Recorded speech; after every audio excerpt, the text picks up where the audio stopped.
Comencem aquest acte. Bona tarda a tothom, benvinguts i benvingudes en nom del Cercle de Salut, aquest espai privilegiat i preciós, aquest Paraninf de la Facultat de Medicina de la Universitat de Barcelona.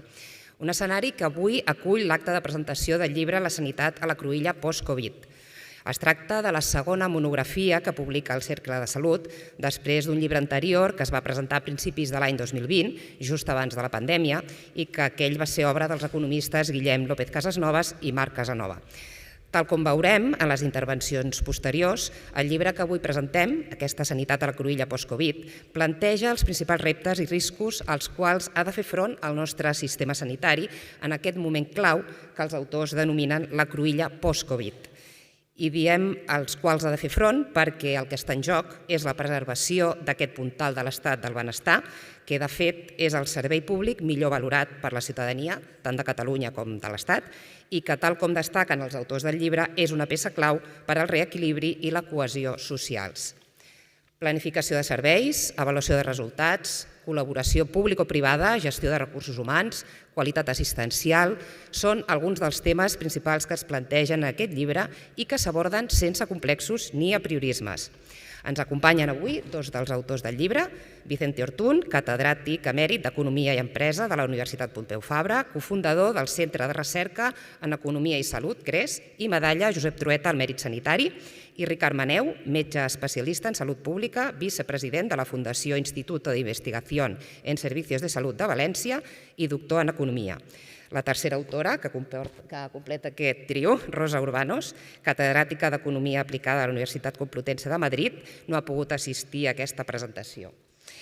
Ens acompanya avui també, i volem saludar-lo i agrair la seva presència en representació del Departament de Salut, el doctor Marc Soler, director general de Professionals de la Salut, i també el nostre anfitrió, el degà d'aquesta facultat, metge especialista en Medicina Preventiva i Salut Pública i consultor sènior de l'Hospital Clínic, el doctor Antoni Trilla.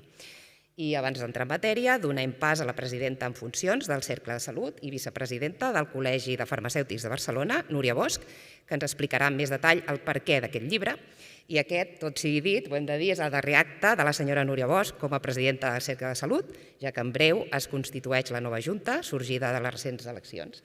Endavant, presidenta. Bona tarda a tothom. Gràcies per venir avui a la presentació del segon llibre del Cercle de Salut.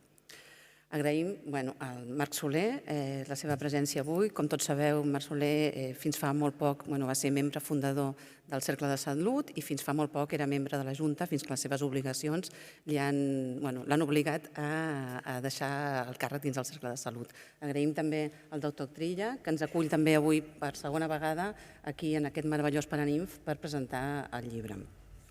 Com sabeu, el Cercle de Salut és una associació que es va fundar en el 2017 promoguda per persones de modus individual per promoure i treballar el debat sobre la salut catalana, el sistema sanitari català, en defensa i promoguent la col·laboració públic-privada. Què fem? Promovem debats, elaborem estudis i opinió pública sobre totes aquelles qüestions de la política sanitària catalana, amb l'objectiu de contribuir a perfeccionar i actualitzar el model sanitari català. En aquesta mateixa sala, com ha dit la Marta, vam presentar fa 3 anys el primer llibre del Cercle de Salut, La malaltia de la sanitat catalana, finançament i governança, un estudi del Guillem López Casasnovas i el Marc Casanova. En aquell moment vam fer un estudi molt centrat en el finançament del sistema sanitari. Era un estudi que el que feia es basava en un mètode comparatiu que valorava el que tenim, el que és habitual en el nostre entorn i el que voldríem tenir. I el document justifica la insuficiència del finançament del nostre sistema sanitari i posa en evidència la seva malaltia. Aquí és on va sortir aquella frase dels 5.000 milions que faltaven al sistema sanitari, que després tots hem repetit i vist en molts entorns.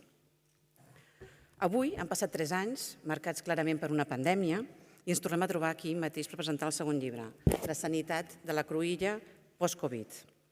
És un llibre que, partint del model sanitari català, té com a objectiu donar a conèixer el fons, el finançament, l'organització i la gestió d'una sanitat que el món desenvolupat es troba clarament en una cruïlla postpandèmica i posa quins són els seus punts de millora clarament destacats.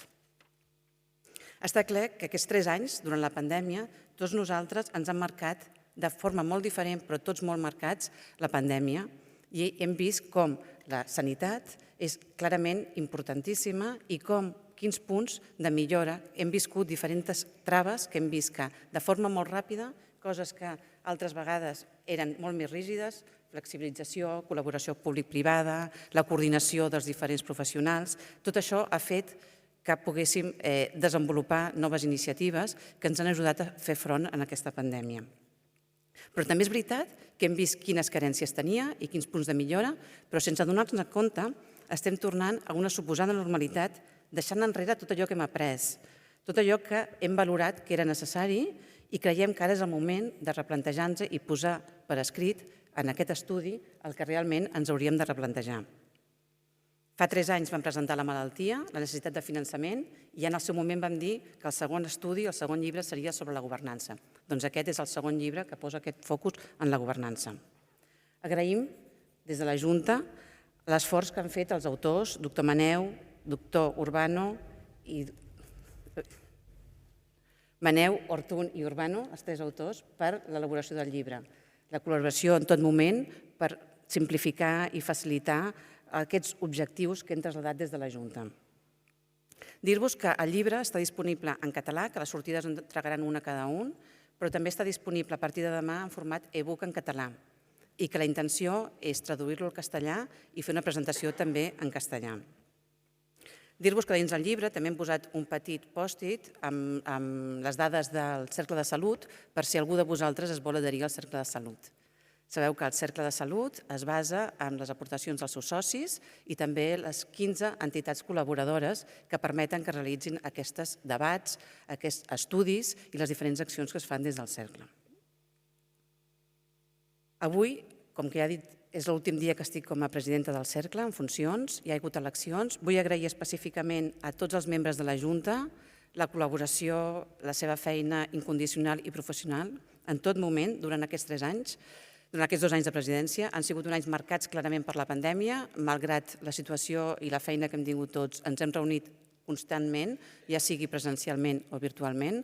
Realment un equip molt professional i molt dedicat a tota la feina que s'ha requerit entre tots.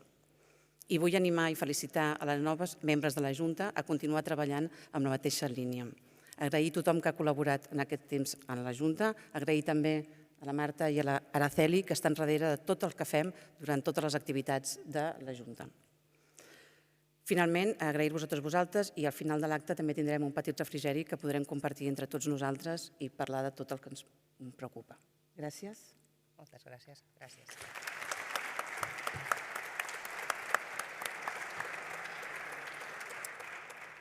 Gràcies a la presidenta en funcions del Cercle de Salut. I ara el degà d'aquesta casa, el doctor Antoni Trilla, ens adreçarà unes paraules de benvinguda. Segur que serà molt més que unes paraules de benvinguda, perquè la seva experiència en aquesta pandèmia ha sigut extensa. En primer lloc, molt bona tarda a tothom, muy buenas tardes.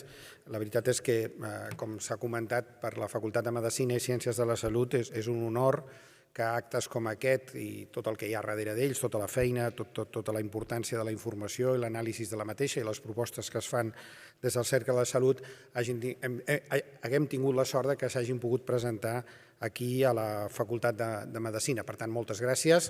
Estan vostès en el Paraninf, un espai que segurament alguns de vostès ja coneixien i, per tant, en primer lloc, moltes gràcies. En segon lloc, la veritat, conec personalment, especialment el doctor Vicente Ortun. El Vicente ha sigut professor meu, cosa que és un privilegi per mi.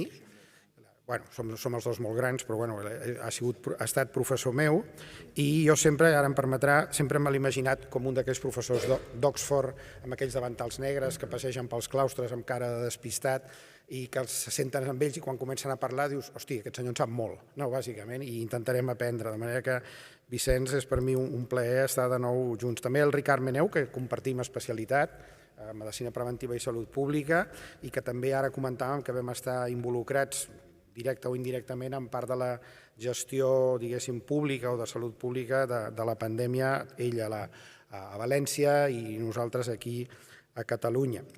És un llibre que jo crec que després ho podem comentar, però em dóna la sensació que la Covid és com un accident en el llibre. no és el primum movens del llibre, sinó que és un accident. I dit això, vaya tortazo, vull dir la Covid, però bueno, és el que hi ha. I això serveix per reflexionar al respecte de moltes coses que ja passaven abans i que segueixen passant, algunes que van passar durant la Covid i que esperem que algunes passin i altres potser no passin, i una mica encarar el futur.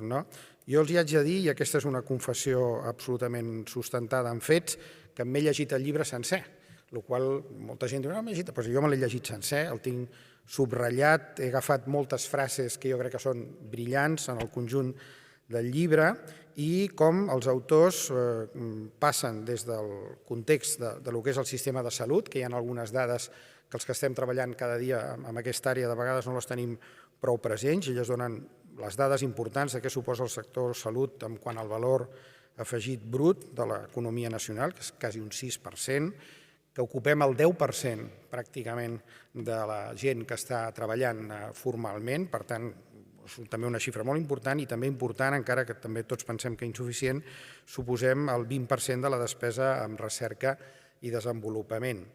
I fan servir una frase, jo crec que molt encertada, que és, fan servir la frase del títol de la novel·la de Jane Austen, Sense and Sensibility, que tots traduïm per sentido i sensibilitat, i ells, 2 paràgrafs a sota, diuen potser és millor traduir-la per seny i sentiment. I crec que és brillant, aquesta traducció. Jo no l'havia sentit mai, i això fa referència una mica a com hem d'enfocar o com hem de pensar tots aquesta reforma i el que pensem del nostre sistema sanitari públic, bàsicament, que és una part important d'aquest, però també, òbviament, el sistema mixt, el sistema públic i privat que tenim.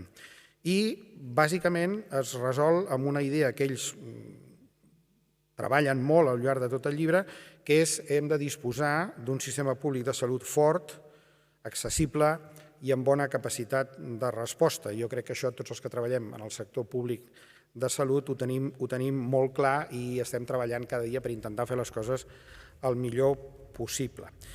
Jo vinc des del punt de vista pràctic de l'àrea de salut pública, donen les xifres clàssiques de despesa. La salut pública és la germana pobra de la Ventafocs, des d'aquest punt de vista. Nosaltres no tenim dret ni a la queixa, com aquell que diu, un 1%. L'atenció primària, que és objecte d'un anàlisi molt especial i molt acurat, jo crec que amb molta visió de futur, és aproximadament el 15%, i els hospitals, on treballem, o almenys jo treballo en un hospital, ens emportem la part grossa del pastís, entre uns 50 molts, 60 pocs.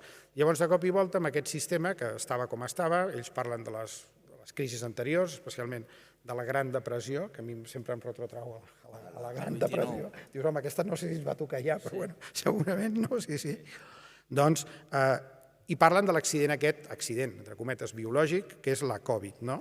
I abans d'entrar en l'anàlisi que fan de la situació durant la Covid i com això es pot aprofitar també, que jo crec que és molt important, jo crec que la frase fonamental que fan servir tant el Ricard com la professora Urbanos com el Vicenç és les conseqüències de cara, tornem a una situació pre-Covid, segurament poden ser greus.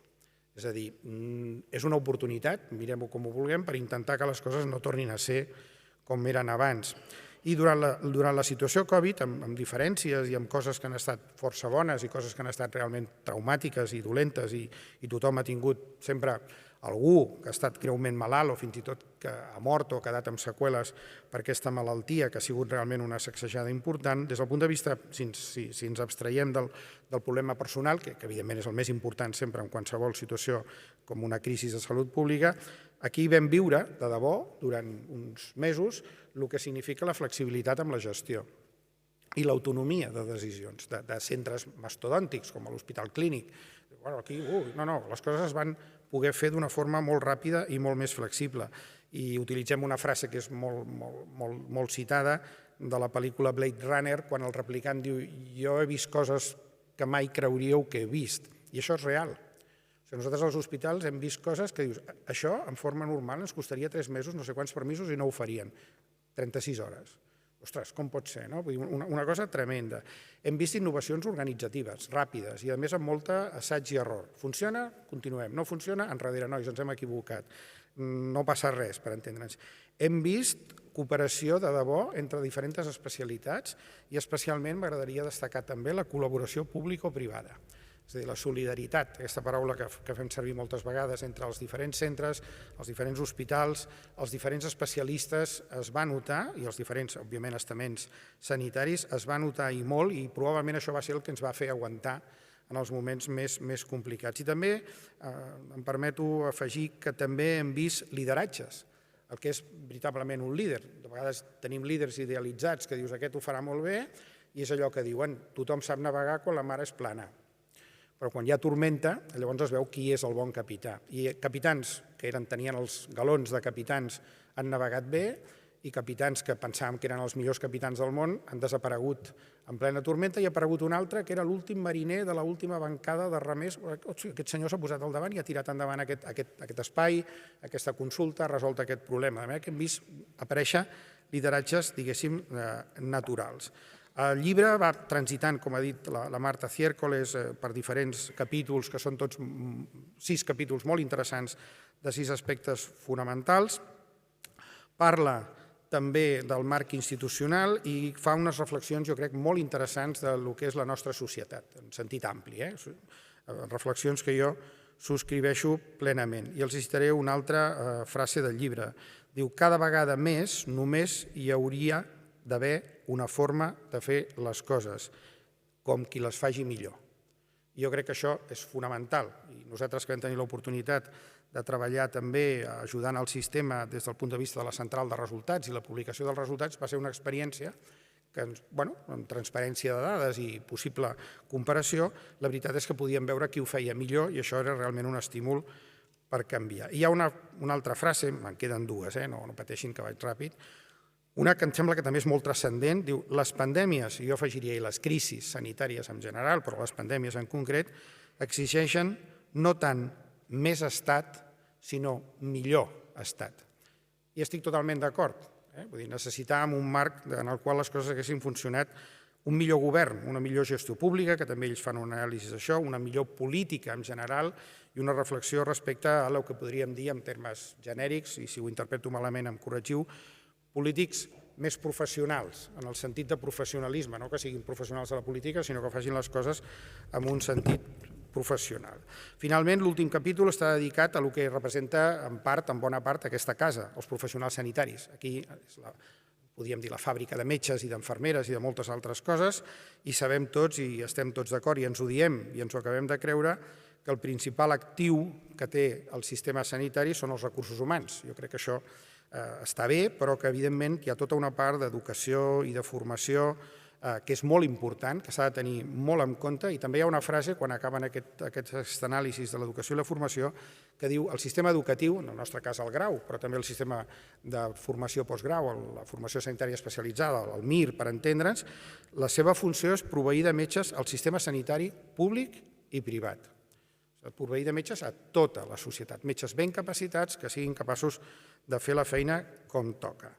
Per tant, es dedica un temps important, i aquí està el Marc Soler, que és una de les persones que més ha treballat també amb això, a el que és la planificació o la manca de planificació, organització i gestió dels recursos humans. I acabo. Quan està acabant l'últim capítol, citen el Gènesis, que és anar molt al començament de les coses, vull dir, com sigui, no? I aquí us he enganxat amb una petita falta, que ja els epidemiòlegs són molt tocacollons, amb perdó, i sempre mirem tot i tal. Diuen, Gènesis capítol 1, versículos 3 i 4. Déu va dir que es fes la llum i la llum es va fer. És la famosa frase fiat lux. Això només és el versícul 3.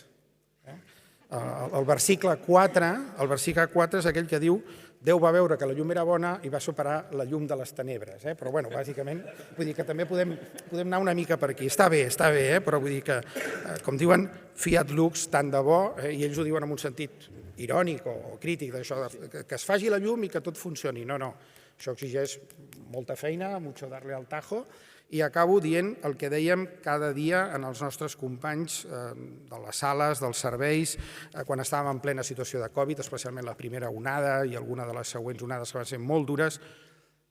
Aquí el que s'ha de fer és la feina ben feta cada dia, això és una frase que el doctor Lluís Esteve repeteix molt.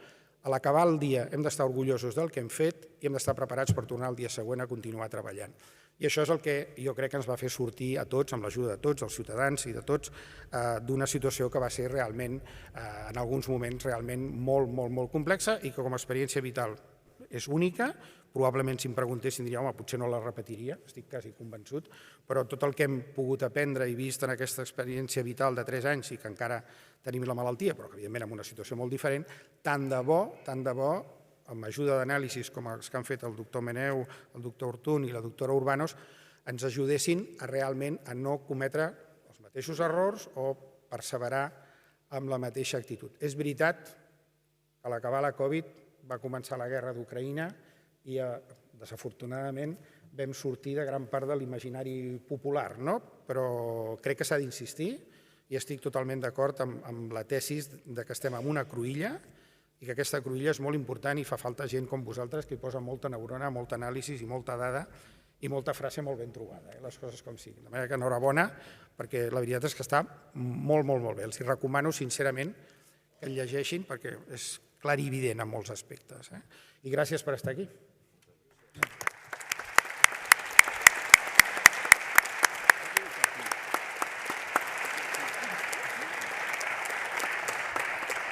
Moltes gràcies, Antoni Trilla. I ara sí, és el torn dels dos autors. Primer el professor Vicente Ortun, després el doctor Ricard Meneu. Sí que us pregaria, perquè aquest matí hem fet la presentació del llibre en roda de premsa, han sortit moltes idees i n'haurien sortit moltes més. Jo sé que teniu moltes coses a explicar, però sí que us pregaria que féssiu, com hem parlat, una intervenció d'uns 15 minuts màxim cadascun, perquè després hi ha d'haver debat i si us he d'avisar que aneu retallant, no us molesteu, sisplau. En absolut. Jo em poso el cronòmetre. En primer lloc, agrair al Cercle de Salut la confiança. En segon lloc, al mestre de tots nosaltres, el doctor Toni Trilla, l'haver-se llegit el llibre i haver fet aquest resum tan excel·lent. Estem entre amics i coneguts, hem portat família, amics, ha vingut... Clar que sí. El doctor Ramon Espasa és la primera persona amb la que vaig treballar a Sanitat, a la Generalitat Provisional. Quan Sanitat era el primer despatx entrant a l'esquerra al Saló de Sant Jordi, veig el representant del conseller, l'antic director de Salut Pública... En fi, podria anomenar pel nom a més de la meitat dels que estan aquí. També prenc nota dels que no han vingut. I el que faré és només parlar de 3 coses. 3. L'última serà la pàgina 44 del llibre, perquè l'acaba d'esmentar el doctor Trilla, un aspecte molt concret d'atenció primària. La segona serà una pincelada de situació actual i la primera insistir en el tema de que no diem res sobre Covid. Doncs anem a dir alguna cosa sobre Covid. Perdó, sí, és que jo sempre em bellugo massa. Primera cosa, resposta dels sistemes de salut a la Covid-19. Ha estat una experiència única d'aprenentatge al món, on la ciència, encara que molt coviditzada, s'ha accelerat com mai. Aquesta Covid, concretament a Espanya, perquè el llibre està orientat a tota Espanya recollint les peculiaritats catalanes, va suposar una millora extraordinària en la capacitat de gestionar, tant a nivell macro com més hospital, com més primària. A nivell macro, els estats d'alarma entre març del 2020 i maig del 2021 van permetre moltes coses que abans no es permetien. La llei de contractes del sector públic va quedar sense vigor, es va flexibilitzar la gestió dels recursos humans, es podien canviar torns, canviar horaris, etc. I també hem de dir que va haver una acceptable gestió de la pandèmia. Ja esperarem l'informe que faci Fernando Ruiz Artalejo, per ser amb la Rosa Urbanos, sí, que són dels 4, però jo crec que amb les dades que tenim i amb la peculiaritat que aquí van morir més gent a residències que a la resta d'Europa, perquè van morir el 63% dels morts de Covid, hem passat la Covid molt millor que el Regne Unit. Aquí hem perdut 7 mesos en el 2021, 7 mesos d'esperança de vida. Com Holanda. Estats Units va perdre 28, que són 2 anys i 4 mesos. Anglaterra i la part del nord, Great Britain, va perdre 9 mesos. O sigui que, i especialment si evitem el biaix retrospectiu, a l'hora de fer judicis, conclourem que la gestió va ser bona. El biaix retrospectiu és dir, si jo pogués decidir inversions demà, sabent com cotitzen els mercats, en una setmana em faig milionari, però em faig el més milionari del món. En la macro, una altra cosa important va ser les estratègies de test, rastreig i aïllament, especialment abans de les vacunes, que ja van permetre aflorar unes diferències de capacitat en salut pública entre comunitats autònomes molt considerables, malgrat que l'estratègia aquesta de rastreig i aïllament, o seguiment, segons el cas, té un cost d'efectivitat del 7-1, del més efectiu que es pot fer. En hospitals, és el que ha explicat el doctor Trilla. Es van crear comitès de crisi multidisciplinaris, els nous lideratges claríssims, la col·laboració entre diversos perfils professionals, especialitats que abans competien, serveis que abans competien, van passar a col·laborar. Òbviament, es van muntar les UCIs, es van reorganitzar circuits, es van doblar, triplicar capacitats, i també en malalts no Covid. O sigui, els pediatres van passar a tractar adults, es va usar més telemedicina, es va utilitzar el control de gestió en temps real per prevenir aconteciments, i sobre això s'ha d'escriure molt més. Recordo una narrativa de tenia una metgessa jove en intensius de cardiologia i la vau passar a intensius de respiratori. I va estar no sé quants dies amb la pressió equivocada. Si toca tenir pressió positiva, va estar treballant no tan sols amb bosses d'escombraria, sinó amb la pressió al revés. Però són relats que absolutament s'han de fomentar, perquè les anècdotes, totes reunides, sí que són una categoria.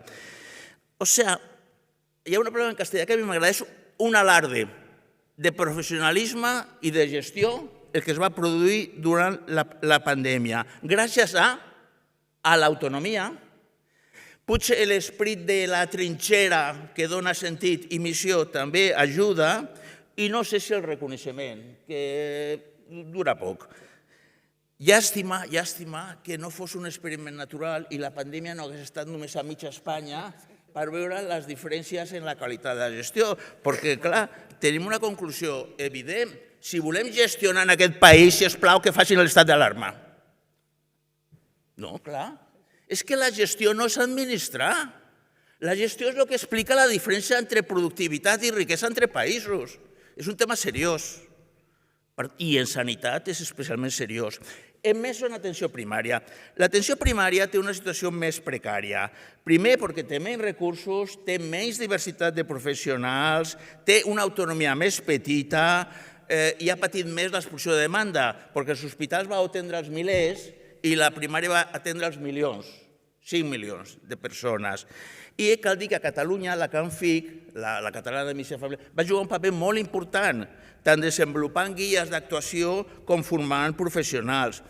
També ells es van reorganitzar i sectoritzar, van posar ecògrafs pulmonars per veure si hi havia això de tal i derivar a l'hospital, etc. I, òbviament, com en altres coses, l'atenció primària va estar molt desigual en el que fa referència a rastreig i seguiment, un cop es va desbordar la salut pública, i el que fa a l'atenció a residències de gent gran i dependents, etc.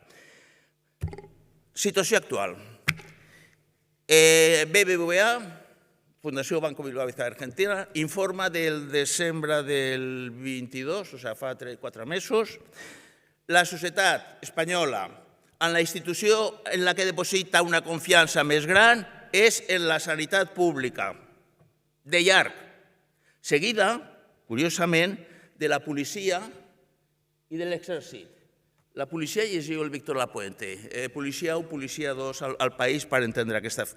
En canvi, les institucions en les que la societat espanyola deposita menys confiança són els sindicats, les xarxes socials, els bancs i els partits polítics. Jo crec que això és un retrat de l'evolució de l'estat del benestar en els últims 40-50 anys. Van partir res, en el 78 teníem un 15% de PIB dedicat a impostos. en pocs anys, a la meitat de la Unió Europea. Es van posar a nivell d'europea cap a l'any 2008. Va ser una autèntica galopada. Institucions que van ser molt importants en la transició democràtica, com són els partits polítics i els sindicats, potser en algunes coses no han canviat, perquè en el sector públic, sobretot els sindicats, a vegades són vistos com un sector de resistència. Jo sé que els líders, aquí tinc un amic, líder de comissions obreres des del temps del franquisme, Alfons Labrador, i segur que ell diu alguna cosa potser amb el debat. O sigui, no cal confondre que sigui una rèmora en algunes parts del sector públic no vol dir que els sindicats siguin imprescindibles per a una saludable vida social. Això sens dubte. Més coses de situació actual. Tots sabem que una part dels nostres problemes són compartits. Tenim vagues a Anglaterra d'infermeres, de metges, tenim vagues a França. I quins són els problemes que compartim? Compartim problemes d'una explosió de demanda i d'una falta d'augment de la productivitat de l'oferta. Això de l'explosió de demanda s'ha de posar en un context. A veure, els últims 30-40 anys hem augmentat 8 anys l'esperança de vida al néixer. Però si augmenta l'esperança de vida al néixer, també augmenta el nombre d'anys que es viuen amb discapacitat. I per molt que la morbiditat es comprimeixi. Clar, el doctor Tabernero diu que al 2030 el 70% dels càncers estaran cronificats. Cada cop més infarts se salten, ictus. Què passa? Doncs tindran molt temps per la pròtesi de maluc, per la catarata, per el tractament de pressió i per la de sordera. Cal un debat sobre moltes coses, inclosa el sentit que té, en fi, arrossegar-se la dignitat de la vida i el camí que porta eventualment a la fragilitat i a la dependència. Perquè, i aquí de nou en demanda, Amartya Sen, que és un Nobel d'Economia de llibres molt bons, va dir fa 32 anys la paradoxa que continua sent certa. Quan millors són els indicadors de salut de la gent, pitjor se sent. La morbiditat percebuda empitjora de forma imparable i inevitable. Per tant, expressió de demanda. El que es diu demanda en llenguatge normal és necessitat expressada. Totes les necessitats s'expressen, excepte l'anèmia ferropènica en dones, i més si hi ha barra lliure. I si no hi ha cap tipus de barrera. Ni llista d'espera, ni restricció, ni copagament. Això possiblement no és sostenible. I per part de l'oferta, en aquest moment tenim un nivell de despesa tant a Espanya com a França com mai hem tingut a la història. Tenim un nivell d'ocupació al sector sanitari com mai hem tingut a la història, amb uns dels augments més forts en aquests últims anys de la Covid. Això fa que la productivitat aparent, en termes d'intervencions, visites, etc., no augmenti. Per tant, com es raona l'augment de productivitat? Mirant els efectes. Millorem els anys de vida ajustat per qualitat? Sí, millorem, per tant anem bé. I si volem tenir un quadre molt bo, anem a valorar els anys de vida ajustats per qualitat en diners. Llavors encara es millora molt més. El que és particular nostre és l'eventual tornada al sistema benèfic privat del que venim.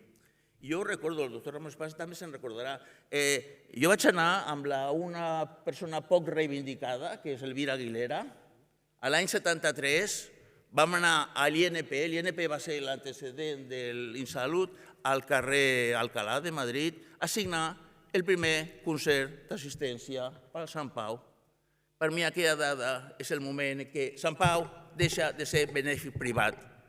Si no aturem l'hemorràgia de persones que voten amb els peus i marxen cap a finançament privat, tornarem paulatinament i de forma gradual cap al sistema benèfic privat de què venim.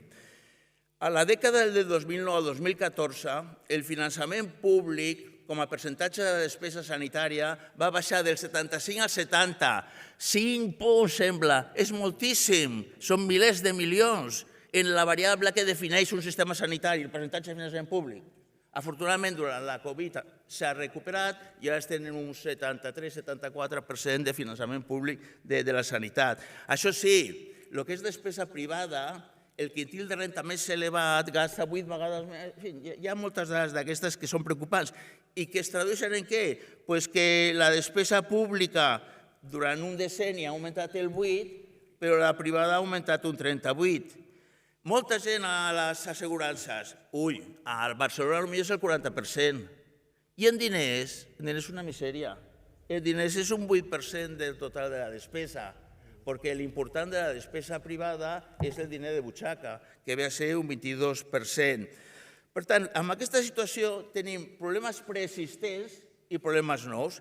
Els preexistents són els que ja coneguts, Estatut Març de l'any 2003, però que és herència dels anys 60, insuficiències del caràcter funcionarial, de la manera de seleccionar, reclutar, promocionar, incentivar el personal, dèficits que els coneixem, en sanitat la millor gestió de l'utilització prové de la planificació, perquè la morbiditat no existeix, existeix la utilització i la utilització depèn de l'oferta, dèficits en com incorporem les coses a la cartera de serveis, en avaluació, i dèficits d'idees mal aplicades.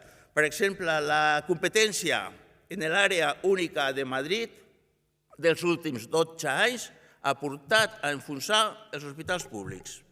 Si tu crees una àrea única i deixes que un malalt, quan passi del període de garantia d'una llista d'espera quirúrgica, pugui triar, anirà a l'hospital tipus Jiménez Díaz, que rep diners per operar el pacient, mentre que la Paz, que perd diners, no rep cap penalització. Ho diu, bones notícies, aquestes coses que no ens interessen foten el camp, tenim més temps per dedicar-nos a la nostra. Malament.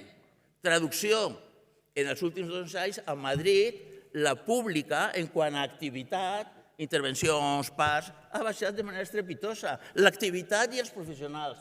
En canvi, la privada s'ha disparat. Bé, nosaltres al llibret parlem de competència de cooperació en qualitat, però una competència amb unes regles de joc que estiguin homogeneïtzades, si no, és una perversió.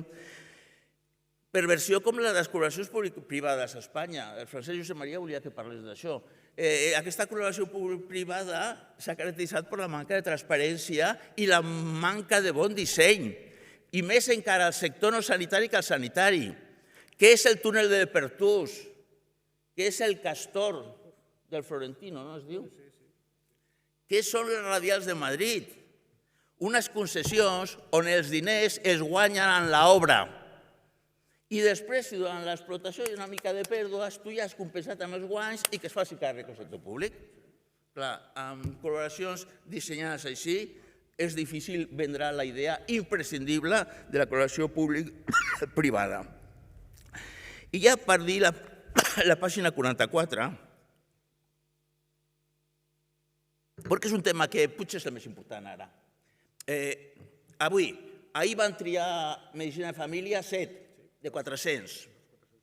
Al segon dia, 7 dels segons 400. Mentrestant, plàstica i derma han volat. I cardiologia serà la següent a volar. Bé, la tercera, perdó, malament. Les virtuts de la primària no han desaparegut. I l'afirmació més contundent sobre primària ve de les acadèmies de medicina, d'enginyeria i de ciències dels Estats Units, que diu l'atenció primària és l'únic component de l'atenció sanitària del qual un augment de l'oferta es tradueix en una millora de la salut i una major equitat. L'únic. I què passa? Per què? Per les coses que tots sabem.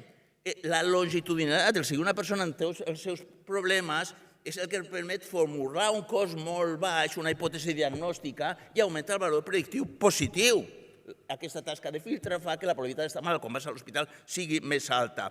Tens visió global del pacient, tens capacitat resolutiva sempre que apliquis el principi de subsidiarietat. Atendre a les persones al lloc més accessible i proper per a la persona que pugui resoldre aquest problema, que no cal sovint que sigui el metge, poden ser altres professionals. El problema és aquest, que no cotitza. Aquest any tornarà a quedar places lliures, em temo. Per tant, què cal fer? Hi ha coses que ja són inevitables a la nostra història. Hem tingut un descremat sociològic de la primària. Veníem d'empreses col·laboradores, de periodistes, que no la utilitzaven, de diputats del Congrés. Llavors, els que opinen, els que decideixen sobre primària, mai l'han utilitzat. No anem bé. s'ha tolerat massa la burocratització, a vegades es tenen conceptes desmesurats de prevenció, s'han abandonat visites a domicili, a vegades terminals, una autopercepció mala, i es mesura l'activitat com nombre de visites. El nombre de visites és el nombre de vegades que s'obre la porta. Això no indica res, el nombre de visites. Llavors, situació. Primària en el que fa pediatria, ara de moment té una mica de problema, d'aquí a poc no tindrà problema perquè serem un país de gossos i vells. Infermeria familiar i comunitària tampoc té especial problema, està ben escollida, veig també en les quinieles aquestes, però sí, tindrem un dèficit de 9.000 metges de medicina familiar i comunitària, 9.000, en l'any 2027. Per què? Perquè també als últims anys la despesa en primària ha baixat i la despesa en altres partides ha pujat, que l'ocupació privada ha pujat un 30% els últims 3 anys. L'ocupació pública ha baixat. I què ha passat amb els metges de famílies joves que s'han creat els últims 10 anys? Que han marxat, queden 5.300 en la xarxa pública, 7.000 han anat a la privada i 4.000 estan en urgències hospitalàries. Llavors, seguint el Josep Casajoana, que no sé, abans no l'he vist, li posaré falta, com no hi sigui, i a Juan Herbas, cal renovar l'atenció primària. Primer dient, la freqüentació ni és exògena, és endògena, ni la prescripció és induïda. Cal utilitzar la gestió infermera de la demanda. Van començar a Casaps de Castelldefels fa uns 15 anys. Ara s'aplica a moltes zones de Catalunya. Molts temes d'aguts, molts temes de seguiment de crònics, es pot fer perfectament la infermeria. Finançar capitativament. No pot ser que el gerent de Castilla y León, que ha estudiat a Finlàndia, que tenen 3.000 de cupo, diguem-ne, tingui 850 a Castilla y León. Passa vergonya quan va a Finlàndia. No fem nosaltres a Castilla y León millor que a Finlàndia. Finançar capitativament. Això va ser una equivocació dels que van dissenyar la reforma de la primària del 78, segons ells mateixos reconeixen. Donar autonomia organitzativa.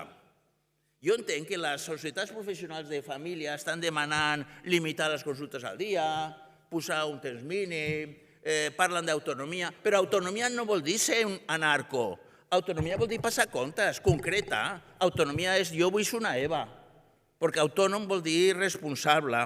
I no parlis de percentatges, perquè si agafem primària i farmàcia, el percentatge puja del 25. Digue'm què vols fer, digues que vols tenir més equipament diagnòstic, digue'm que vols tenir els auxiliars administratius com auxiliars clínics, digue'm això, i això es pressuposta i això ho fem. I renovar, doncs, l'infermera, òbviament, el 30% d'activitat burocràtica. Hi ha propostes molt concretes. Si el 30% del temps es dedica a fer papers, llicències per donar permisos de casa, evitar mirar-se el melí, que això es diu un falocentrisme, recuperar dimensió comunitària i immediatament què es pot fer? Jo atrauria jubilats. A França està bé que jubilin joves, però a la resta del món no té per què ser així. A part que l'associació que està jubilat a França han d'acabar la cinquena república, segur. O sigui, que vingui la sisena, perquè això no té solució. Atreure jubilats, atreure bons tutors. Un bon tutor és el que fidelitza el resident. Si no hi ha un bon tutor, el resident no es queda. I repescar. Repescar d'urgències i repescar de primària. Que cal discriminar salarialment, els discrimina. L'incentiu que vas donar a Catalunya perquè els metges que triessin la residència de metges de família ha funcionat. Doncs fem-lo també amb sous, sense por. Al fi i al cap els sous són més alts. I ja, l'última... Sí, perquè és el quart d'hora més llarg de... És que sempre m'equivoco. Aquí ens surt 14 minuts. No? Bueno. Soc molt tova, Aquesta queda, ves? Aquesta és només perquè hem escrit el llibre. Primer per l'encàrrec, però també perquè el que digui ens preocupa la tornada del benèfic privat, ens preocupa que el finançament públic baixi a la baixa. El finançament públic se'l permet atendre segons necessitat, atendre segons disposició a pagar ens porta a les xorradoplàsties. Això no serveix, això no és eficient. a part que no és cohesionador ni és equitatiu. Ens preocupa que la gestió importa, encara que aquí en aquest país sembla que estigui menyspreada. Importa alinear els professionals. Els líders clínics heu de jugar la carta de la sanitat pública, encara que també us podeu guanyar la vida a la privada. Per tant, idees com Barnaclinic no són cap disparat, perquè millor que treballar la competència a la tarda, millor te'ls deixes treballant a casa teva. Malgrat que la situació ara és molt diferent dels 90, el 90 van tenir una situació molt millor. Fernández Miranda no va ser ministre, van posar el Romà i Beccaria, que és el pare del Feijóo i tots aquests, estava Enrique Castellón, estava el Freire, amb un nivell de consonància amb el que calia fer en el sentit d'introduir més gestió molt més gran que el que existeix ara. O sigui, en els últims 30 anys hem retrocedit clarament. Proposem unes coses en les que no entraré, abstenir-se no és una opció, i per últim, el New England últim, el d'aquesta setmana, m'ha donat l'últim argument. Hi ha una dona que es diu Marcela Alzán, que ha investigat aquell episodi del 40 anys de tractament de sifilítics negres, del Tuskegee, de tal, que ha servit perquè els negres perdessin la confiança amb els metges, el qual va suposar una pèrdua d'un any i mig d'esperança de vida al néixer. Aquesta dona, que és una metgessa d'infeccions, va fer un doctorat en economia i és entrevistada i va ser una mena de Virco, però en l'edat actual. Com aquest llibre l'hem escrit 3 economistes, encara que Ricard també sigui metge, hem de reivindicar que la medicina, com mostra la Marcela Alzán, serveix per fer medicina a gran escala. I ara el Ricard.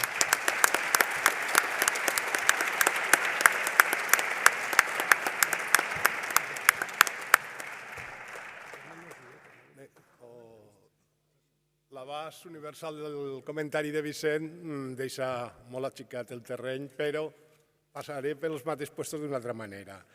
Núria, i al començament, parlant del dinamisme de la Covid, i Toni Trilla, parlant de l'experiència, han assenyalat el que és important per a que estigui al títol les paraules Covid i Cruïlla. El record d'haver vist naus passant per damunt del muscle d'Orion i xurris al costat de la porta de Tannhauser. És com Roy Beatty. Però ell el recordarà i segurament quan es quedi així, com Roy Beatty, el tindrà al cap. Però el sistema, la societat i nosaltres hem fet per oblidar-ho. Tenim una... Vicente em va prohibir que diguera escotoma, però aquest és un públic il·lustrat i puc. Normalment tenim una ceguera histèrica per a oblidar del que van ser capaços de fer en el moment de complexitat. Fer gestió de veritat, fer una logística que semblava impossible, fer coses que és més difícil de veure en el món, en la galàxia, que naus per damunt del muscle d'Orion. I no hem tret pràcticament lliçons d'això. I és molt, molt greu. Per què? Perquè està l'oblit, que sembla que és necessari, és la part més important de la memòria. Per a qui tingui un problema de dol i tal, d'acord, però a la societat en conjunt no hauria ser. Hi ha un altre que és el... Tornem enrere, torquem-nos i avant. I avant és cap arrere, no? Seguim com estaven el dia abans. Hi ha un tercer que és insistir en l'error, en la cruïlla, no anar-se ni per la dreta ni per l'esquerra, sinó per la que venies o per la més desviada encara, que era de la que no venies. I en aquesta estem molt. Tenim exemples de regressió inversemblants, absolutament. Fins i tot el nostre amic i coautor habitual, Salvador Peiró, sempre en aquestes coses explica el mateix. Si vols sortir del clot, deixa de cavar. No, estem activament, el pneumàtic, fent el clot més i més profund. Es nota, si el voleu, penseu que exagero, aneu a mirar en les pàgines del Parlament l'avantprojecte de llei d'equitat, universalitat i cohesió, que és el més contrari, és com la cotilla definitiva, la dama de ferro, aquest instrument de tortura que es posava per a que no es pugui fer una gestió mai al sistema sanitari. Fet per gent amb plantejaments de pancarta i cap coneixement de la realitat del món i del món sanitari. És absolutament preocupant. I això és el que ens du a pràcticament en qualsevol roda de premsa, explicar el que diem, hem dit molt de temps abans, del sistema és raonablement bo, molt bo en alguns aspectes, excel·lent en altres, però té un mal pronòstic ara prou agreujat. I prou agreujat per què el diríem? Perquè hem parlat ja d'aquestes coses. La seva pedra cantonera, la seva pedra angular, retòricament és la primària, però per a un sistema nacional de salut, la primària, si no és la pedra cantonera, tota la resta la fa inútil, prescindible, eludible i, per tant, tries alternatives, si són de cosa assequible per a tu, que te permetixen eludir tot això.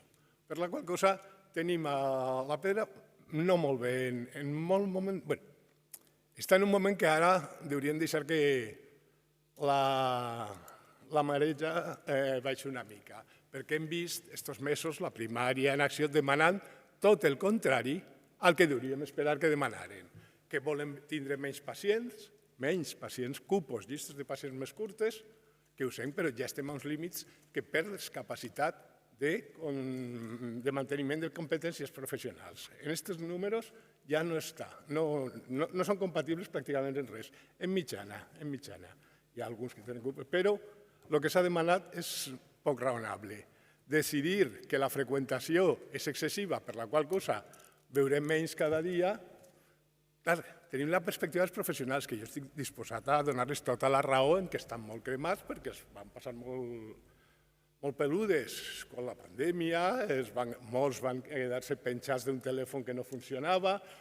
Això és una experiència que marca, però no hauries hipotecar un sistema i això que me'l lleven, perquè no va així. Si agafem la perspectiva, el point of view dels pacients, dels usuaris, si ja venien maldant perquè tenien que esperar 5 dies per a veure 5 minuts a un metge, ara en les reduccions tindran que esperar per a veure 6 minuts 10 dies. Segur que no es van a quedar molt contents. I tampoc estaran pegant bots d'alegria per haver-se llevat 5 pacients els professionals. Però este és cavar el clot fins a cimes abissals. I en això estem. Això respecte a la primària que deien que era la pedra. I la clau de volta? La clau de volta, hem insistit també, són els recursos humans. I els nostres recursos humans ja hem sentit pinzellades, com fugen d'anar on el sistema es necessita.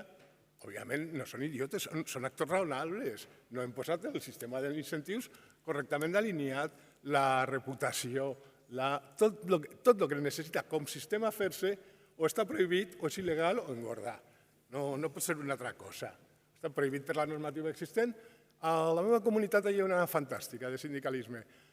Van tindre una idea que a mi no em sembla especialment bona, que era fer una retribució extra als professionals que sabien tal. I clar, com no podia ser, el tio que s'ha clavat en intensivos sent un otorrino i s'ha deixat a 6 dies, no el poden pagar com el que no venia perquè estava en densitometria si no feien. I van fer-ho discrecionalment, no arbitràriament, però sí discrecionalment.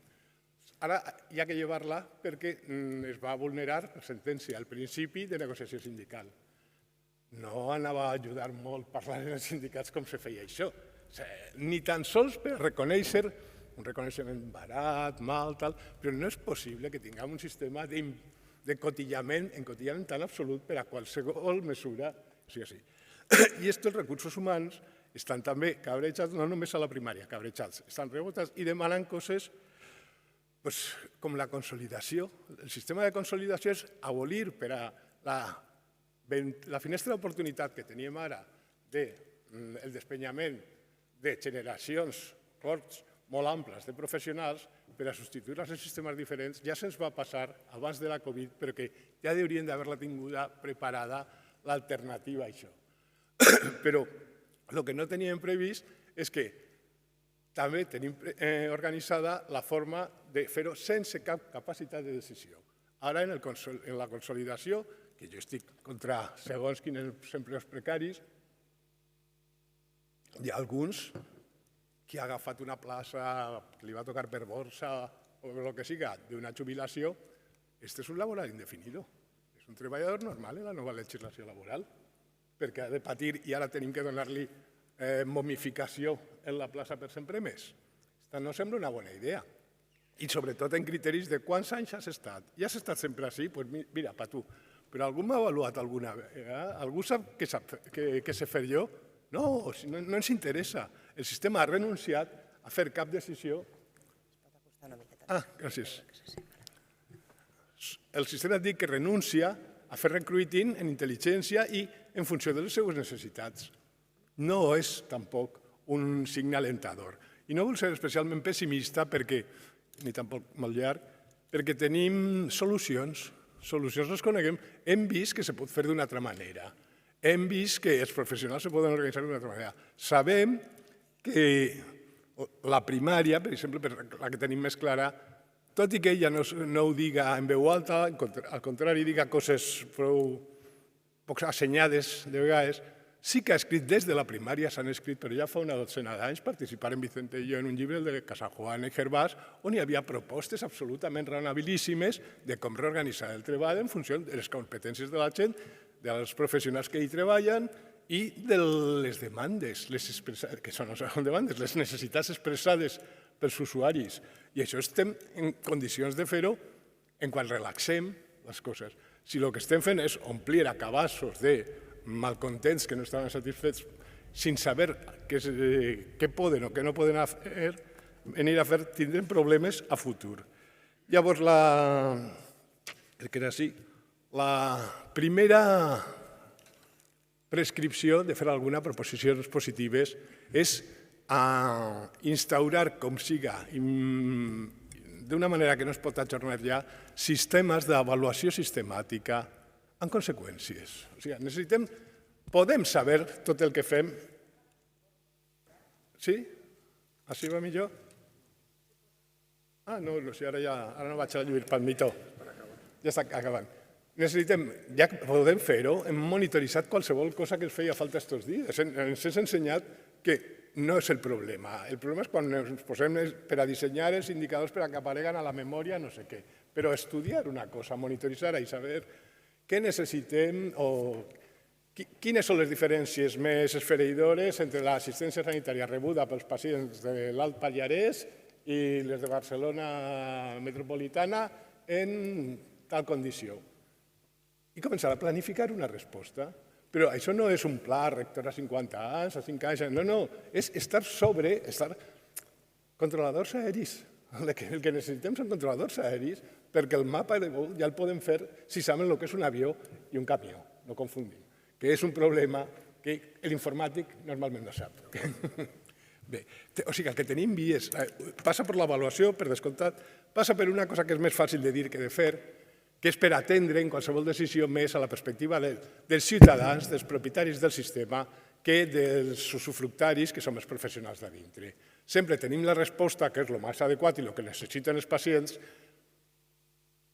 perquè som nosaltres els que l'interpretem. I la ventriloquia no funciona molt bé en aquest assumpte. La qualitat assistencial millora molt si jo he conciliat molt, esta nit he anat de copes i al dia següent estic tan simpàtic que segur, sí, tots els pacients em diuen com està vostè marxós, don Trilla? I don Trilla és el que està esbufat i no toca. No, això no és veritat, no és convenient creure que els professionals, quan dictaminen com organitzar la seva cosa sense responsabilitat, siguin els millors prescriptors. I una tercera prescripció passaria per fer, de veritat, un compromís creïble per l'atenció primària, però que l'ha de fer les institucions sanitàries com a institucions, els professionals, inclosos els col·lectius professionals de primària que estan atacant la disciplina directament, estan atacant-la, sents coses que una societat professional que digui això, com diria el meu pare, si desesprenyada una xiqueta, te llevarem el títol. Doncs esto és igual, si dins molts disparats, te llevarem el títol de metge. I haurà que mirar-se. I jo crec que per ahí tenim opcions de millorar. La idea senzilla, la idea rectora que m'agrada passaria i acabo ja tranquil·la, és que per a totes aquestes coses hauríem d'intentar fer que al Sistema Nacional de Salut, al conjunt del sistema, fos normal el que a la resta del sector sanitari o del sector... Collons, crec que el faré a capella, que me'n sortirà millor. Que a la resta del món són el normal. O sigui, si tenim que tenir relacions laborals i tenim que tenir-les, i existeix un contracte que hem reformat recentment, que està bé, que és indefinit, doncs esta seria una forma de contractació raonable i no l'estatuto en condició d'interinitat. No, no és un interí, no és un substituto. No comença a marejar, perquè ahí ve un trilero i te lleva el professional que volies. Si tenim que fer compres, com fa qualsevol empresa de logística, no dic que muntem un Amazon, però el que no podem fer és no poder comprar, com se va demostrar palmàriament els primers dies de la pandèmia, quan no podien comprar ni una bossa, que no n'hi havia ni ningú se podia espavilar a aconseguir. Aquest ensenyament, això també ho hem oblidat. Que si tenim que fer acords entre institucions de diferent naturalesa, no estem en el dret mercantil estricte. Si tot està inventat, el que passa és que hem reinventat coses que no diré, no seré adanista, que eren un disparat. Segurament, als anys 60, per una institució jeràrquica, organitzada i no dirigida al conjunt de la societat, sinó com a prestació per a classes desfavorecides, que és el que era, tenia un cert sentit vigilar, controlar, que no trencaren massa els xoriços de l'època. Però mig segle després, llarg, 3/4 de segle després, ja no es poden permetre aquestes coses i necessitem canviar absolutament el xip. Sembla més fàcil de dir que de fer, però anem per la part fàcil, que deixen de dir coses inadequades als nostres professionals, que comencen a defendre el sistema i els seus usuaris en comptes de la comoditat dels meus darrers 5 anys professionals, que estem ahí, estem en portaveus que estan parlant, estan fotent molt un futur per a que ja no viviran ells. I això em fa peor. Bé, per això, per a comentar i veure que tens proposicions de sortida, el llibre no és molt llarg, crec que se pot llegir i agrairem que el facin. Gràcies.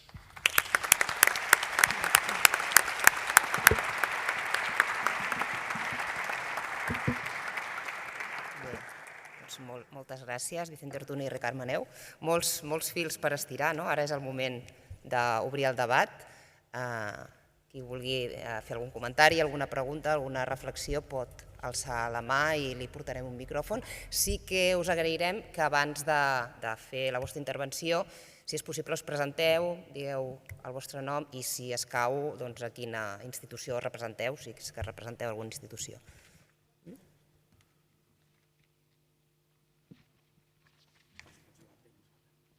Sí.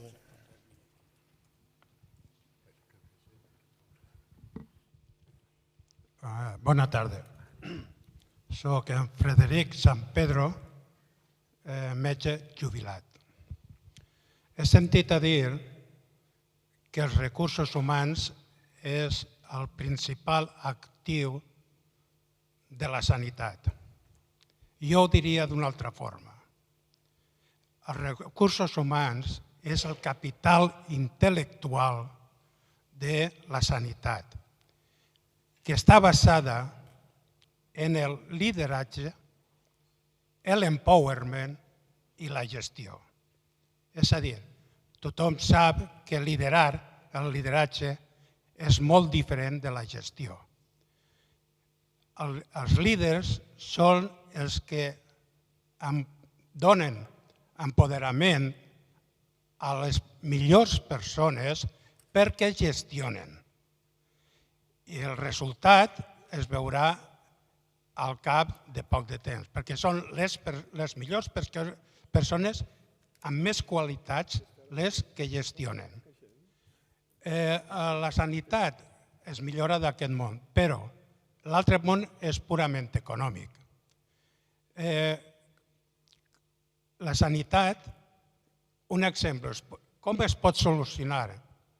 Molt fàcil, us posaré un exemple. Tinc un fill que està fent la residència, tercer any de diagnòstic per la imatge. La setmana passada va rebre una oferta d'un poble del sud de França, a 2 hores d'aquí, per 900 euros al dia, que és el que cobra al mes el meu fill fent de resident. Ahí està la solució.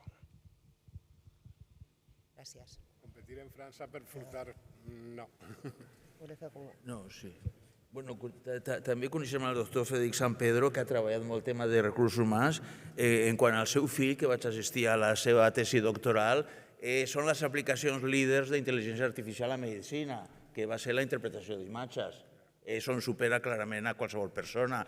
Però és que ara, a l'agost, surt el New England Intel·ligència Artificial. Una revista exclusivament perquè no és el futur. La intel·ligència artificial fa temps que s'està aplicant en medicina i la que te rondaré. I el seu fill no m'estranya que tinguin aquestes ofertes de sous, òbviament, perquè havia fet informàtica abans de fer medicina i radiologia.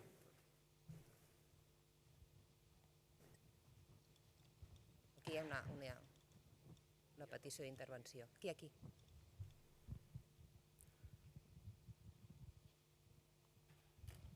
Molt bé, el meu nom és Jaume Ovia, ja em sembla prou conegut.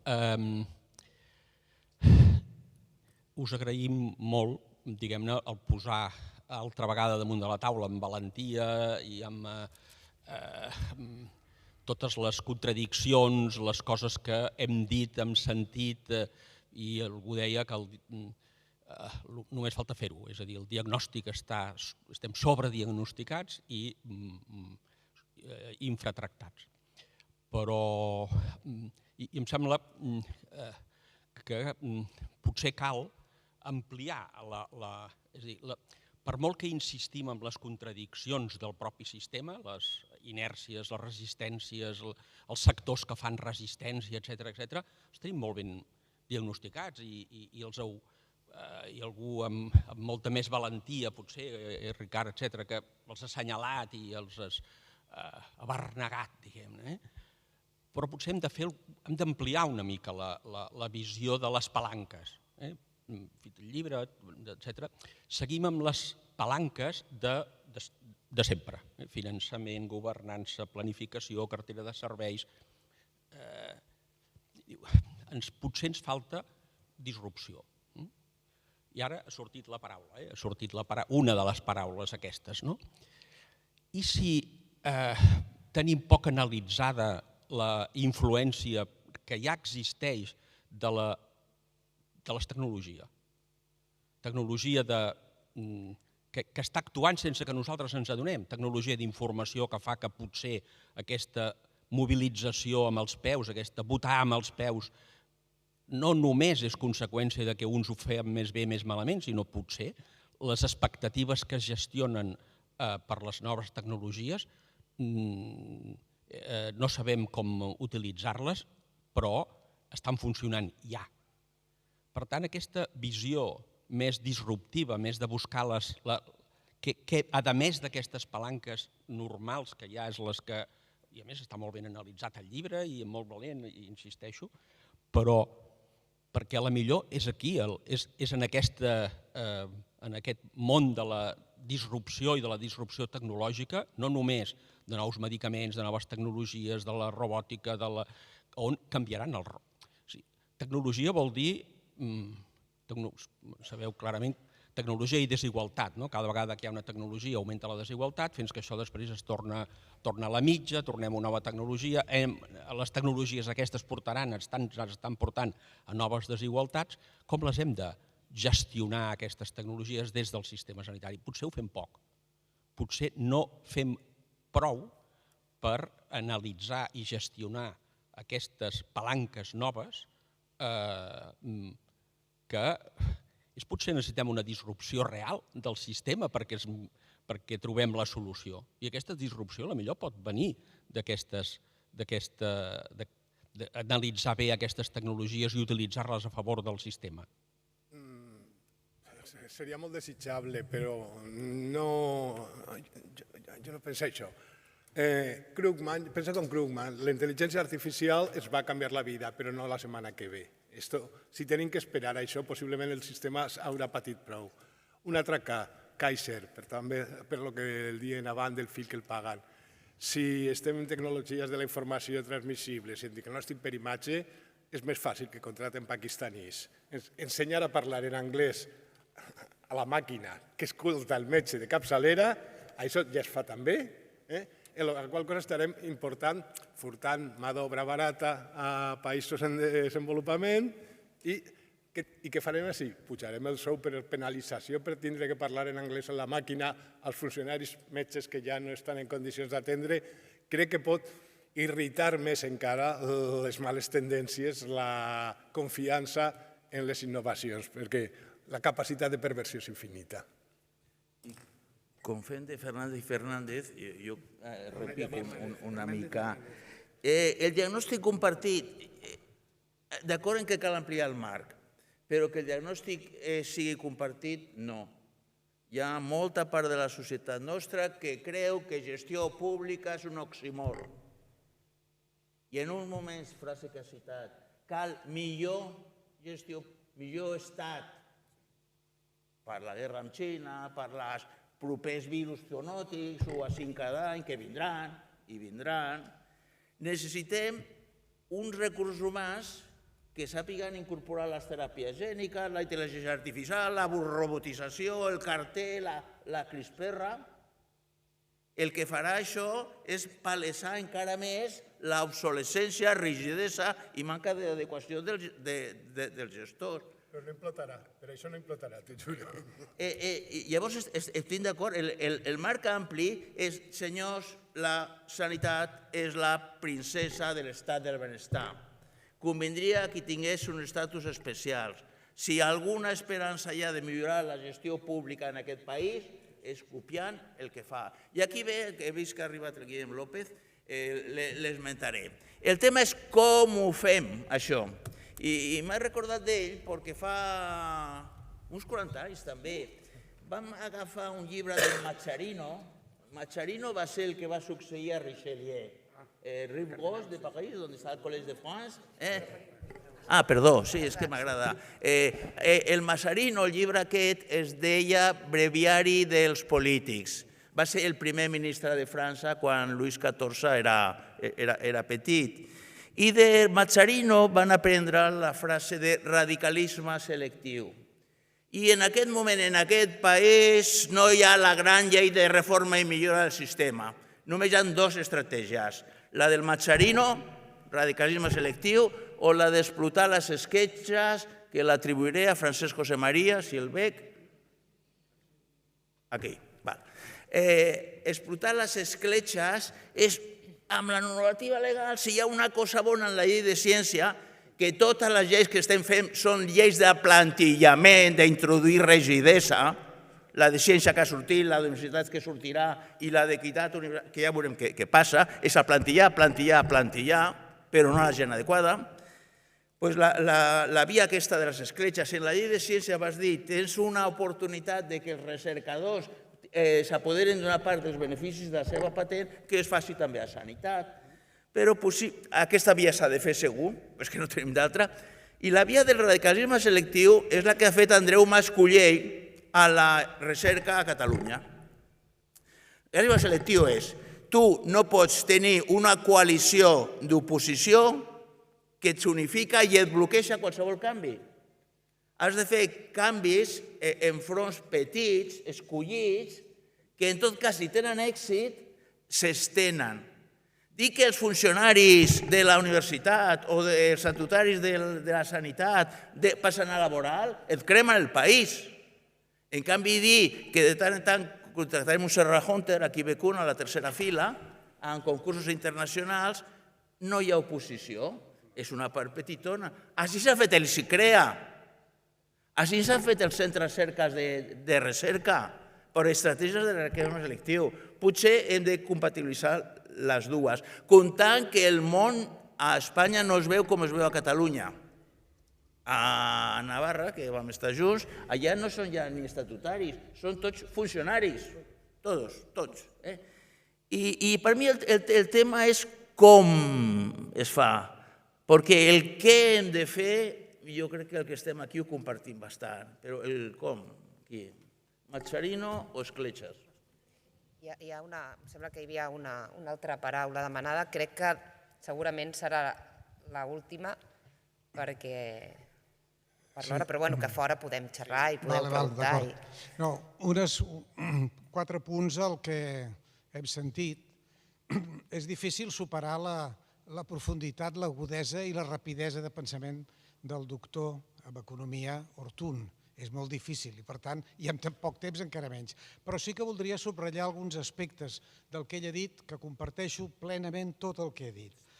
Primer, el gran model que teníem i que ens ha permès aquesta diferència espectacular de resultats en el tractament de l'epidèmia respecte a altres països europeus. No vull entrar en comparacions odioses dins del nostre país entre una comunitat autònoma i una altra, que tots sabem quines són i que no diré la frase odiosa que hauria de dir, però que no vull dir-la.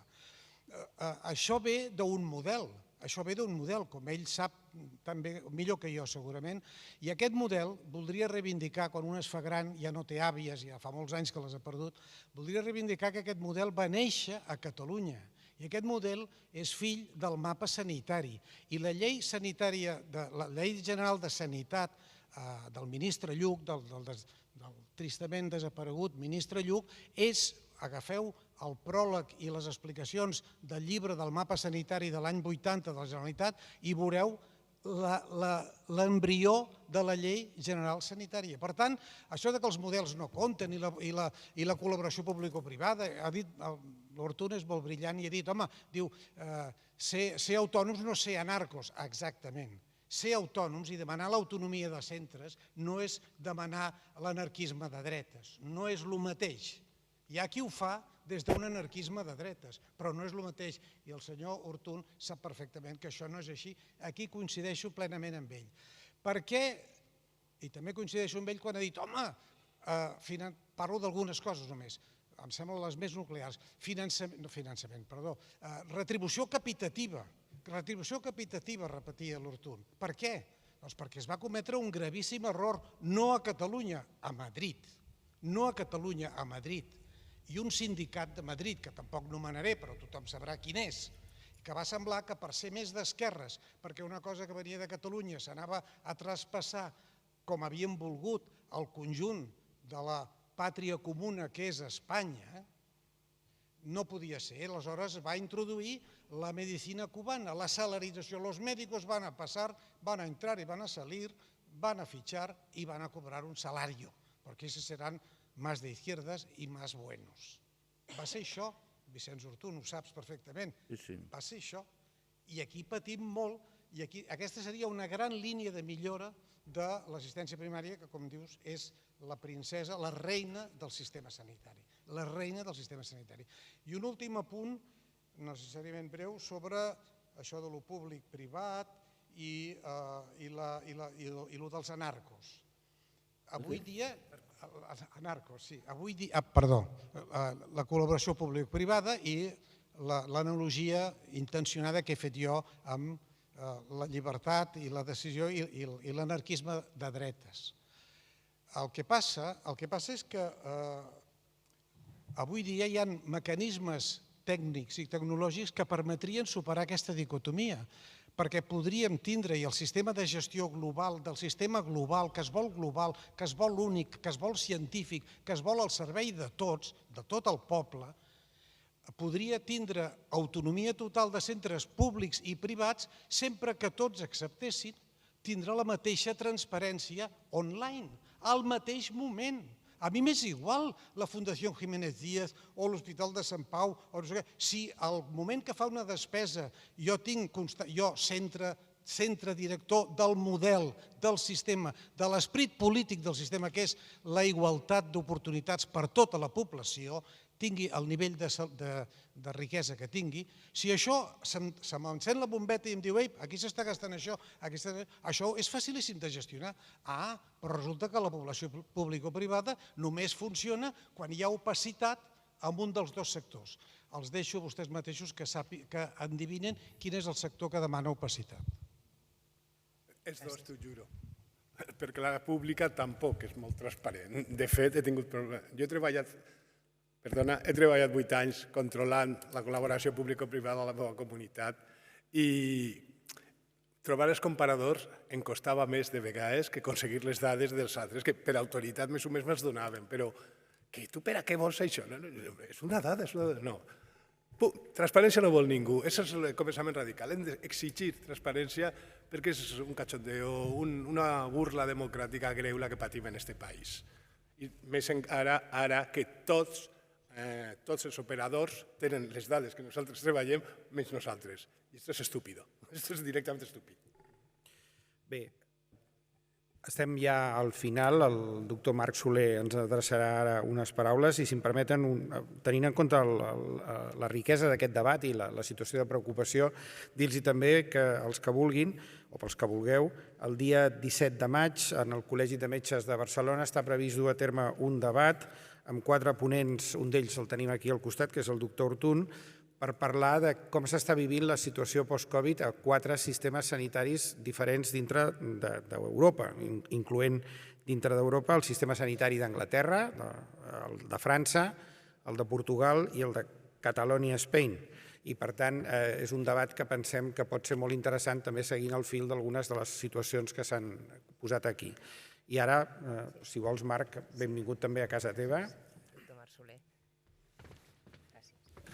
Què tal? Hola, bona tarda a tothom. Tal com hem dit i hem comentat els ponents, estem entre amics i coneguts. La majoria de vosaltres sabeu i em coneixeu, i aprofitaré avui també després per saludar-vos. L'hora dels agraïments, primer els autors, el Ricard, la Rosa i el Vicente, perquè realment jo tinc un doble sentit, estic aquí, però jo vaig participar amb la Junta del Cercle en l'encàrrec del document, objectiu aconseguit, entenc jo. Vull també agrair als meus companys de la Junta, de la feina feta i del que he pogut treballar i col·laborar amb ells, i a tots els socis del Cercle, als antics presidents, que hi ha per aquí en Lluís i la Olga, que també ha treballat molt amb el tema.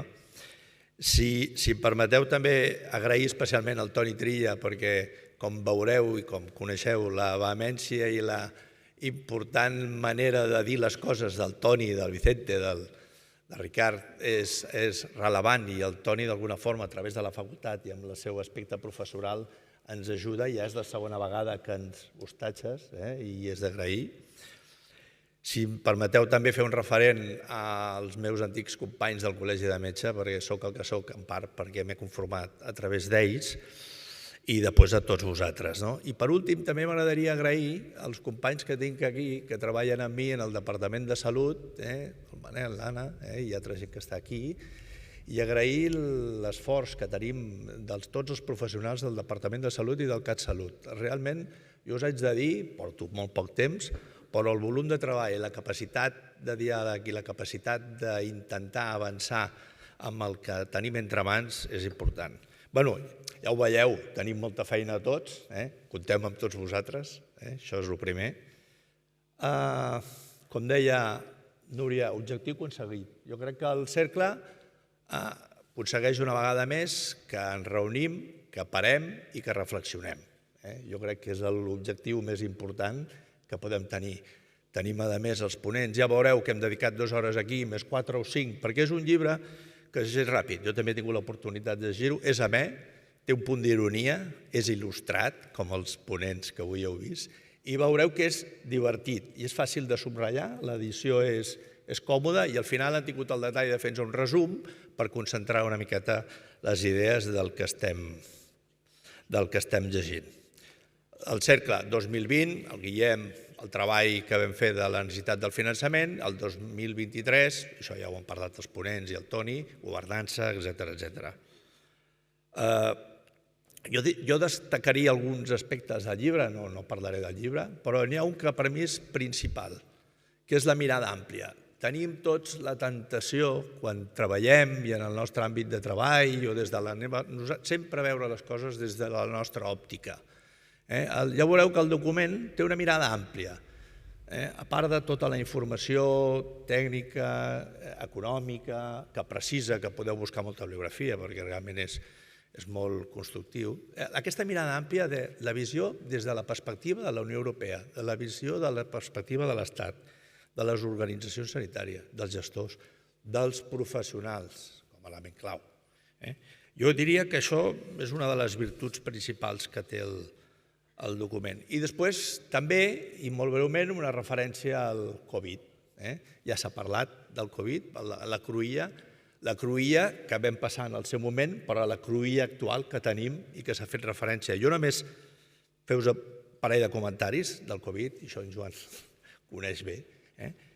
El Covid ha generat més recursos, molts més professionals, i noves maneres de relacionar-se amb els pacients, que tot i que estaven, i la implantació de la tecnologia. Tot això és convuls i hem de pair tota aquesta situació de la cara, haurem de mirar de veure com la reordenem. Entre altres coses perquè ha suposat molta complexitat i aquest augment important de professionals també farà el ser més que ens ho haguem d'alienar i posar-nos d'acord tots plegats. Aliança, de posar-nos en línia tots, i això és més complex. S'han incrementat un volum molt important. Per exemple, els que treballeu a l'atenció primària ho sabeu com s'han anat incorporant nous perfils professionals, etc. Jo també volia fer un comentari també del llibre que posa una mica el dit a la llaga. Nosaltres sempre tenim la tentació d'arreglar el que ha d'arreglar el que tenim davant. No fem massa esforç en plantejar com nosaltres podem solucionar els problemes. Jo diria que en algun moment, amb una certa ironia dels autors, diuen, escolta'm, sí, però posa't tu mateix. És la tentació aquella de dir, és que el departament hauria de fer, és que els metges haurien de fer, és que... No, és que els gestors haurien... No. Pensa tu des de la teva consulta el que has de fer, el gestor què ha de fer, el responsable polític, l'administració. Jo diria que això ho enmarca en el llibre i és, en alguns moments, fa aquest comentari específic. Ells tenen l'avantatge de mirar-s'ho des d'una perspectiva més de fora i a la vegada incorporats perquè porten 40 anys treballant amb el sistema sanitari. Era molt ràpid i acabo perquè ja sabia que s'allargaria. Si em permeteu, reflexió sobre el que realment ens està passant i quins són trets. Tots han sortit i tots estan en el llibre, però sí que m'agradaria remarcar. Un d'important és el desconeixement per part de l'Estat del model del sistema sanitari català. Jo crec que la traducció al castellà és molt rellevant i m'agradaria que el feu arribar als responsables. Un exemple, l'acreditació de la formació continuada. Nosaltres tenim programes docents d'especialitats que tenen 30 anys i no els hem renovat. Tenim sistemes d'acreditació, imagineu, ara nosaltres hem incorporat l'especialitat de psiquiatria infantil. Tenim un sistema de salut mental i d'ordenació a través de les unitats docents de salut mental molt diferent de la resta de l'Estat. El sistema d'acreditació és molt encursetat i nosaltres hem d'anar a Madrid i dir que nosaltres tenim un model propi, diferenciat, escolta'm, ni millor ni pitjor, però que això ens condiciona l'acreditació de places. Aquest any augmentarem, perquè el conseller amb això, augmentarem 90 places. No sabeu lo complicat que és augmentar una plaça més amb els sistemes d'acreditació que tenim, i ara ho poso com a exemple del corser que tenim tots plegats en el sistema. Un segon aspecte, i ho sento però és així, corser jurídic, i això també surt en el llibre, corser jurídic que genera un enlentiment, i miro els companys que tinc del CatSalut, que genera un enlentiment progressiu de la presa de decisions. S'han de fer bé les coses, però tenim un corser que condiciona cada vegada més la presa de decisions. I això la Iolanda ho coneix també molt bé. I aquesta realitat fa que ho haguem d'avançar i ho haguem de preveure decisions que des del moment que la prenem fins a que tenim la resolució formal o tenim els aspectes jurídics ordenats, potser triguem 6 mesos. Això en el llibre surt a bastament, però jo faig una mica les consideracions. Un altre tema que ha parlat en Ricard. Seguim avaluant per inputs i no per outputs. I això tenim un problema brutal. Perquè no ens permet comparar-nos, no ens permet fer benchmarking, no ens permet aprendre de les comparacions. I això nosaltres ho patim amb la mesura que abans s'ha comentat. És important el nombre de visites, però és molt més important la situació dels pacients que tenim a l'atenció primària i quins són els nivells de resolució dels metges a l'atenció primària, quins són els nivells d'interrelació amb els diferents nivells assistencials, amb l'hospital, amb l'intermedi, etc. I jo diria que el tema professionals que ha sortit, en un mercat cada vegada més competitiu, Això sí que és una diferència substancial respecte a quan jo havia estat una època amb el Ministeri. Competim pels professionals, ha sortit el cas de França.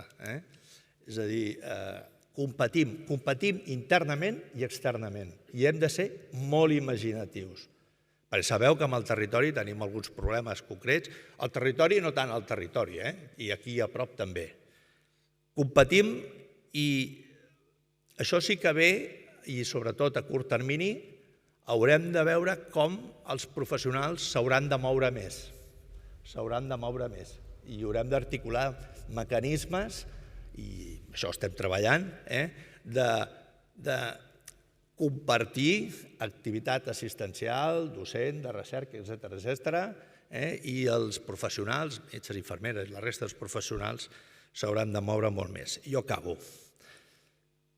Dues consideracions. Una, i abans també ha sortit, la necessitat d'apel·lar i fer aparèixer el lideratge amb els diferents nivells, que estem plantejant des de l'aspecte més de la gestió de l'administració, de les organitzacions. Lideratge. Sense lideratge no avançarem amb l'autonomia i no avançarem amb la mesura de prendre la presa de decisions. I un segon aspecte, i ja acabo, la necessitat del recanvi generacional i que aquest recanvi generacional estigui en un compromís per la sanitat pública i la sanitat privada, però aquest compromís el necessitem i jo crec que tots els que estem aquí, que ja tenim una certa edat, hem d'apostar per aquest recanvi i per les solucions de com s'implanta la gent jove i com s'incorpora i aquest compromís que ha de tenir la gent jove amb el sistema. Així que moltíssimes gràcies i gràcies per estar aquí i ara, en tot cas, em sembla que podrem compartir una copa. Gràcies.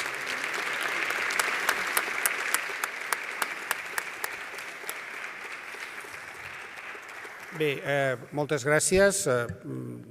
Evidentment, gràcies a tots. Atenció al pujar les escales, és més senzill que baixar-les, que són una mica complexes, i en els passadissos tenim un petit refrigeri, per entendre'ns, i el que no tingui el llibre que el demani i faci cua on toca allà davant. Gràcies i bona tarda a tots. Gràcies.